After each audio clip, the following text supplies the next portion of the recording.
د طالبانو د خپلواکۍ ادعا د داعش بریدونو له زیاتېدو وروسته د ډرون الوتکو ګزمې ډېرې شوې. سلام، وخت مو پخیر. د افغانستان پر فضا د بې پیلوټه الوتکو ګرځېدو د طالب چارواکو، ځینو افغان سیاسي څېرو، فعالانو او پاکستاني سیاستوالو غبرګون ښودلی دی. په تېرو څو ورځو کې لږ تر لږه د 5 ولایتونو په فضا کې د ډرون الوتکو ګرځېدل لیدل شوي او ویډیوګانې یې په ټولنیزو شبکو کې خپرې شوي دي. د طالبانو د دغو ډرونونو ګزمو ته په غبرګون کې امریکا د افغانستان د هوایي حریم پر نقضولو تورنه کړې ده.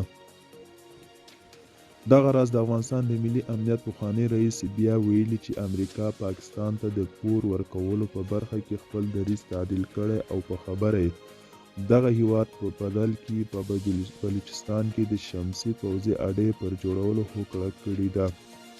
بل پلوه د بلوچستان ایالت د اطلاعاتو پخوانی وزیر ادعا کړې چې طالبان د امریکا استخباراتو له قراردادیانو سره همکاري کوي او د امریکا د بې پیلوټه الوتکو د الوتنو لپاره په کندهار کې اډه جوړه کړې ده.